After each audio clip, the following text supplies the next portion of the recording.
Welcome to 37 news. చదువుతున్నది శ్యామ్ కుమార్. నిరంతరం వార్తల కోసం చూస్తూనే ఉండండి మీ 37 న్యూస్.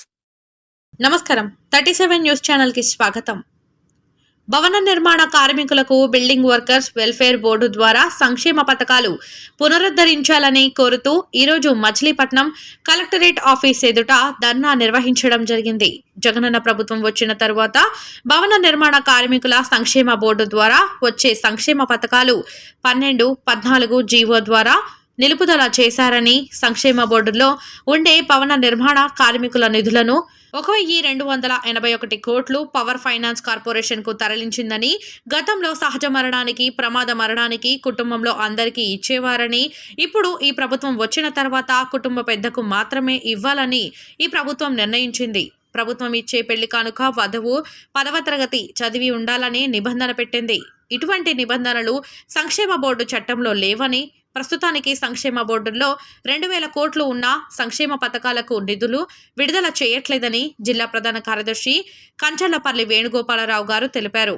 రాష్ట్ర కార్యదర్శి ఆర్వి నరసింహారావు గారు మాట్లాడుతూ, గతంలో జిల్లా స్కూటీని కమిటీ ద్వారా లబ్ధిదారులకు గుర్తించి సంక్షేమ పథకాలు అమలు చేయాలని రికమెండ్ చేసిన వేలాది మందికి నేటికి పథకాలు అమలు జరగలేదు.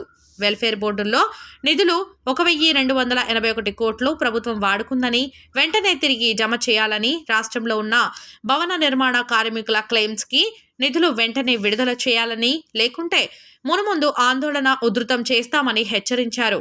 మచిలీపట్నం కలెక్టరేట్ ఆఫీసులో కలెక్టర్ రాజాబాబు గారు సమయానికి లేనందున డిఆర్ఓ మద్ది రోజా గారికి వినతి పత్రం అందజేసి వివరణ తెలియజేశారు.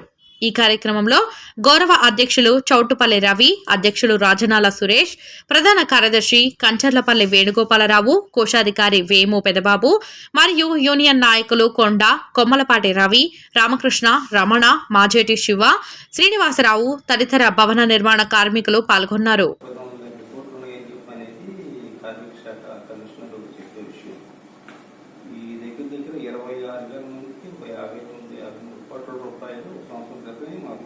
సెలక్షన్ అయ్యి ఆ అమౌంట్ ఇవ్వకుండా ఆపేశారు.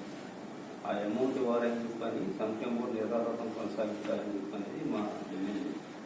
దానికోసం రాష్ట్ర వ్యాప్తంగా కార్యక్రమం అంటే 26 జిల్లాల్లో కూడా జరుగుతుంది. ఇక్కడ కూడా